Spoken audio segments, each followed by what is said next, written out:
চলে যাও। তার মধ্যে একটা সাহাবা, সমস্ত সাহাবা বেরিয়ে গিয়েছে, একটা সাহাবা রয়ে গিয়েছিল।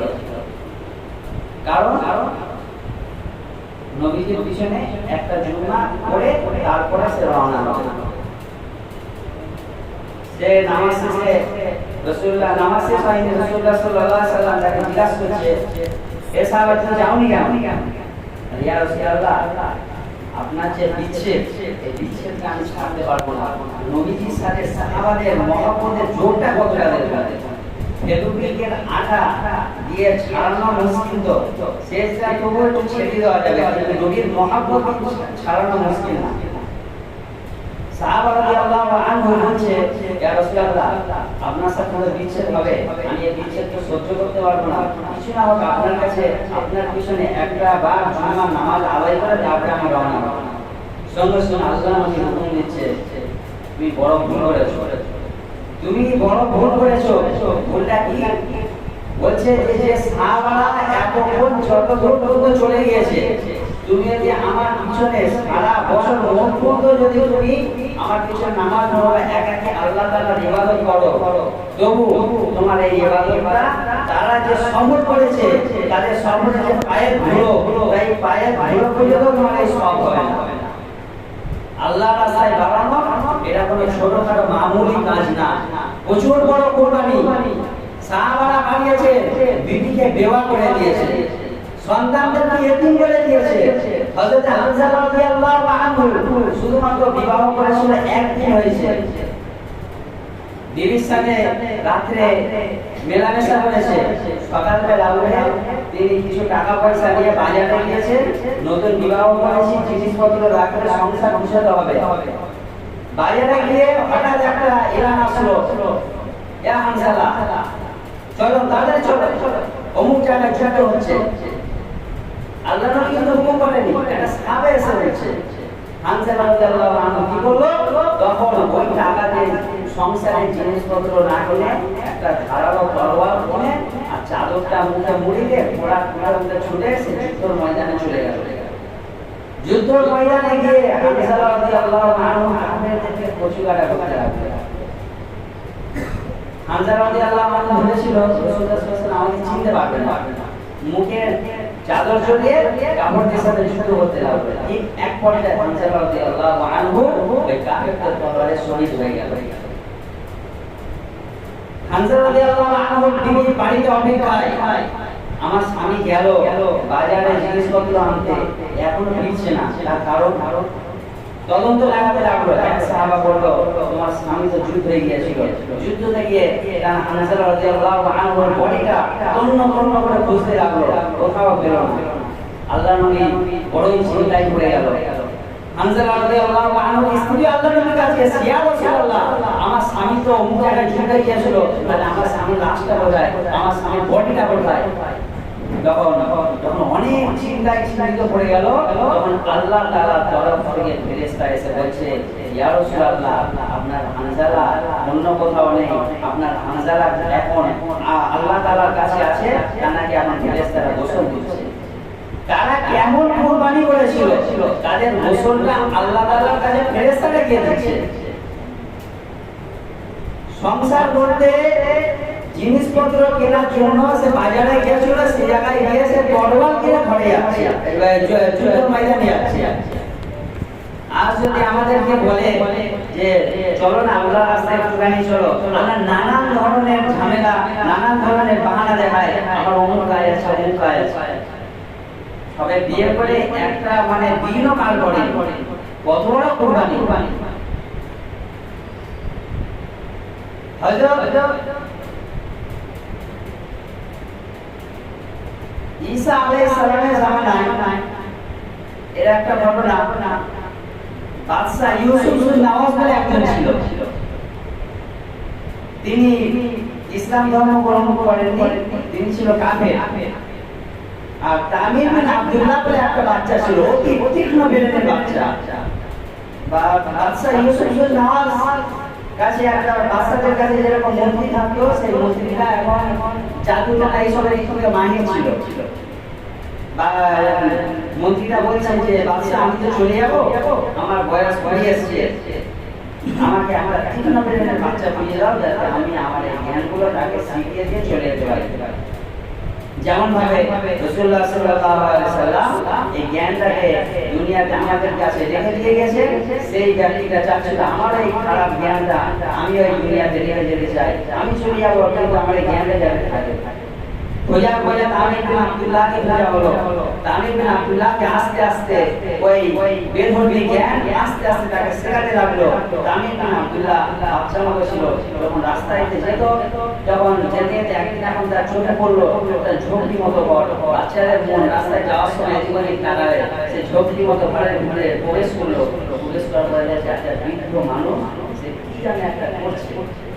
বাচ্চার মন, বাচ্চাকে সেই কিছু অংশের সাথে আস্তে আস্তে মুআমালা করতে লাগলো।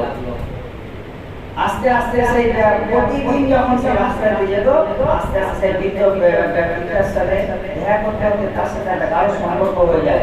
আর সেই বৃদ্ধ ব্যক্তিটার সাথে দেখা করতো এবং সেই বৃদ্ধ ব্যক্তিটা ছিল কাফিরদের, কাফির বলছি ঈসা আলাইহিস সালামের জামানায় তখন যারা আলেম পাদ্রী বলা হয়, আমাদের এখন যাদের জানে তাদেরকে আলেম বলা হয়। ঈসা আলাইহিস সালামের জামানায় যারা ইসলাম ধর্ম একদম সঠিক পরিপূর্ণভাবে গ্রহণ করতো, যারা ওই বিষয়ে একদম ভালো করে জানতো, তাদেরকে পাদ্রী বলা হয়। সেই পাদ্রীর কাছে আস্তে আস্তে করে ইসলাম ধর্ম গ্রহণও সে শিখতে লাগলো, পাদ্রী তাকে শেখাতে লাগলো। বাচ্চাও সেই বাদশার কাছে যে মন্ত্রী থাকতো তারও জ্ঞান শিখতে লাগলো। একদিন হঠাৎ রাস্তায় যাচ্ছিল, সামনে একটা বাঘ আছে, তখন সবাই ভয়তে চেঁচামেচি যাচ্ছে যে বাঘ আছে, রাস্তা পার হবো কি করে, মানে দুই দিকে রাস্তা মাঝখানে বলে কাউকে আছে। তামিম বিন আব্দুল্লাহ তখন ভাবলো এই একটা সুযোগ, অতি তীক্ষ্ণ ব্রেনের ছেলে ছিল, সে ভাবছে এই একটা সুযোগ, আমি তো দুটো জ্ঞান অর্জন করছি, আমি আজকে প্রমাণ করবো কার জ্ঞান সত্য আর কার জ্ঞান মানে মিথ্যে। তামিম বিন আব্দুল্লাহ একটা হিল উঠালো, পাথর উঠালো, উঠিয়ে বলছে যদি পাদ্রীর জ্ঞানটা যদি সত্য হয় তাহলে আমি জ্ঞানটা ছুঁড়ে মারবো, বাঘটা ওখানটায় মরে যাবে। আর যদি ওই বাদশার কাছে যে মন্ত্রী থাকতো তার জ্ঞানটা যদি সত্য হয় তাহলে বাঘ মরবে না। তামিম বিন আব্দুল্লাহ সঙ্গে সঙ্গে পাথর উঠিয়ে আল্লাহর কাছে ফরিয়াদ করে বিসমিল্লাহ বলে পাথরটা ফেললো, সঙ্গে সঙ্গে বাঘ মরে গেল। লোক অবাক, তুমি এটা কেমন করে করলে? বলে এটা আমি যে জ্ঞানটা শিখেছি এটা অন্য কোনো জ্ঞান না, এটা ইসলামের জ্ঞান, এই ইসলামের জ্ঞানের দ্বারা আমি করেছি। তখন বললো সঙ্গে সঙ্গে তাদের মনের মধ্যে ইসলাম সম্পর্কে একটু ধারণা আসতে চালু করলো। তখন সঙ্গে সঙ্গে আরেকটা ব্যক্তি এসেছিল কানা, তখন সে ব্যক্তি এসে বললো বাবা তুমি এত বড় মহান কাজ করেছো, তাহলে আমি তো চোখে দেখতে পাই না, তাহলে আমার চোখের এই অন্ধ দৃষ্টি শক্তিটা তুমি ফিরিয়ে দাও। তখন তামিম বিন আব্দুল্লাহ বলেছিল আমি ফিরিয়ে দেবো ঠিক আছে, কিন্তু শর্ত একটা কি, তোমাকে ঈমান আনতে হবে। তখন বললো ঠিক আছে আমি ঈমান আনবো। তাকে ঠিক করে দেওয়া হলো, সঙ্গে সঙ্গে সে ঈমান আনলো। এরকম করতে করতে করতে করতে তার ইসলাম ধর্ম সে প্রচার করতে লাগলো, আর মানুষ ইসলাম ধর্মে জ্ঞান শিখতে লাগলো। আর বাদশার যে জ্ঞান তাদের মধ্যে ছিল সেগুলো আস্তে আস্তে মুছে যেতে লাগলো। বাদশার কানে এই খবর পৌঁছে যায়, বাদশার ষড়যন্ত্র করতে থাকে, হ্যাঁ আমার জ্ঞান সে শিখে আমার জ্ঞানে আবার নাফরমানি করছে, আমার জ্ঞানকে এবার অস্বীকার করছে। যেমন ভাবে তাদের যে মিথ্যে জ্ঞানটা যাতে দুনিয়া থেকে মিটে যায় সেজন্য কত রকম অত্যাচার সহ্য করতে হয়েছে। যেমন নবী সাল্লাল্লাহু আলাইহি ওয়াসাল্লাম যখন ইসলামের দাওয়াত জানিয়ে আমাদের এইরকম মুসলমান কাফিরদের কাছে যখন যেত, কাফিররা ভাবতে আমাদের এটা মিথ্যে, নবী সাল্লাল্লাহু আলাইহি ওয়াসাল্লামকে অতিরিক্ত কষ্ট দিয়েছে, রক্ত ঝরা কষ্ট, সেজদায় দিয়েছে, মাথায় গিয়ে মুখের নাড়িকে চাপিয়ে ভুঁড়িকে চাপিয়ে দিয়ে যাতে সেজদায় উঠতে পারে। দুদিন তিন দিন এরকম করে সেজদায় ছিল, মুঠে নাড়ি ভুঁড়িয়ে এরকম করে মাথার মাকে চাপিয়ে দিয়েছে, মানে সবসময় চোখে থাকবে কি করে যে রাসূলুল্লাহ সাল্লাল্লাহু আলাইহি ওয়াসাল্লামকে ক্ষতি করবে। তা সেই বাদশা এখন এরকম বিভিন্ন ধরনের চক্রান্ত করতে লাগলো, কেন ভালো কাজ আসছে তাদের এটা মানে মিটে যাবে। তখন বিভিন্ন ধরনের চক্রান্ত করতে লাগবে বা তামিল নাটুরাকে মারার চেষ্টা করতে লাগবে, কিন্তু মারতে পারেনি। যে চেষ্টা করে তার উল্টো বিপরীতটা হয়। বাদশা লোক করবে, লোকগুলো মরে যায়, কিন্তু তামিল নাটুরা ফিরে এসে বলে আমি হাজি, আমি মরিনি। নদীতে তাকে ডুবানোর জন্য বলে তামিল আব্দুল্লাহ এসে বলে আমি হাজি, আমি মরিনি। আপনি যাদেরকে পাঠিয়েছিলেন তারা ডুবে গেছে। এক তামিল আব্দুল্লাহ বাদশাকে বলছে আমি মরবো না যতক্ষণ পর্যন্ত আল্লাহ তাআলা আমাকে মৌত দেবে। ইন্নাল্লাহা ইউহয়ী ওয়া ইউমীত। আল্লাহ তাআলা চিন্তা করে এবং আল্লাহ তাআলাই মৌত দেন। যখন আল্লাহ তাআলা যতক্ষণ না পর্যন্ত আমাকে মৌতের জন্য ডাকবেন ততক্ষণ আপনি আমাকে মারতে পারবেন না। তামিল নামে অনেক বড় ঘটনা শোনাচ্ছি। তামিল আব্দুল্লাহ কোন এক কারণে সে বাদশার কাছে শহীদ হয়ে গেল। বাদশার দরবারে এমন অবস্থায় যারা ইসলাম ধর্ম গ্রহণ করতো বা করেছিল তাদের আস্তে আস্তে তাদের কষ্ট দেওয়া হলো। সবার শেষে তাদের জন্য একটা গর্ত করা হলো, সেই গর্ততে আগুন করা হলো। যারা ইসলাম ধর্ম গ্রহণ করেছে তাদেরকে আগুনে নিক্ষেপ করা হলো। তাদেরকে বলছে তোমরা ইসলাম ধর্মকে এখনো থাকবে না তোমরা ছাড়বে। যারা বলছে হ্যাঁ এখন আমরা থাকবো তাদেরকে আগুনে নিক্ষেপ করা হচ্ছে। সর্বশেষে একটা মহিলা ছিল বলে ছোট 2-2.5 মাসের একটা বাচ্চা। সে মহিলা ভাবছে বাচ্চাকে নিয়ে আমি আগুনে লাফ মারবো, আমার বাচ্চা কি হবে।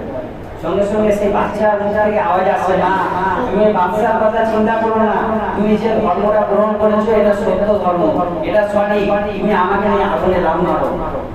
এরা কে বলেছে? আল্লাহই ব্যবস্থা করেছে। ওই বাচ্চার মুখে জবানকে আল্লাহ খুলে দিয়েছে। যত কঠিন পরিস্থিতি আমরা পড়বো আল্লাহ তাআলাই সাহায্য করে। সাহায্য করার আল্লাহ ছাড়া আমাদের কোনো মাবুদ নেই। এই ইসলাম ধর্ম যে আমরা পেয়েছি অতিরিক্ত কষ্ট করার পরে পেয়েছি।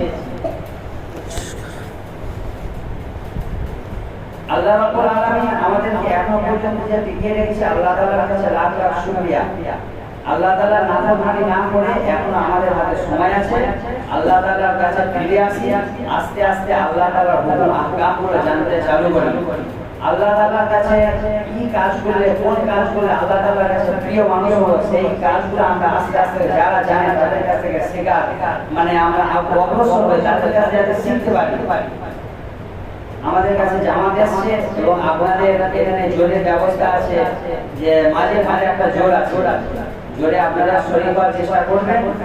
আপনাদের মধ্যে কেউ আছে যে জামাতে যাবে 4 মাসে 4 মাস লাগানো সার্টিফিকেট তৈরি আছে আগামী জানুয়ারি থেকে। বলেন বলেন। যেটা মানে আমাদের বিশ্ব ইসলাম সেন্টার তৈরি হয়েছে হুগলিতে জানুয়ারি 2-3-4 জানুয়ারি 2-3-4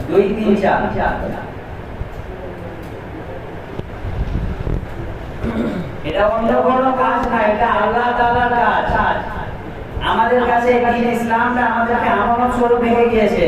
যাদের যদি কোনো মুসলমানের কাছে এই ইসলামটা যদি না পৌঁছায় তাহলে কিয়ামতের দিনে আমরা তাদের জন্য দায়ী হয়ে যাব। তারা এসে তাহলে এরা তো আমাদের কাছে পৌঁছায়নি, এরা তো জানতো, আমরা আল্লাহর কাছে পাকড়াও হয়ে যাব। সবাই তিনি থাকবেন, সবাই তিনি দাওয়াত দিয়ে ওখানে যাওয়ার, সবাই দিনে দাওয়াতে যাওয়ার জন্য চেষ্টা করবো ইনশাআল্লাহ। সুন্দর।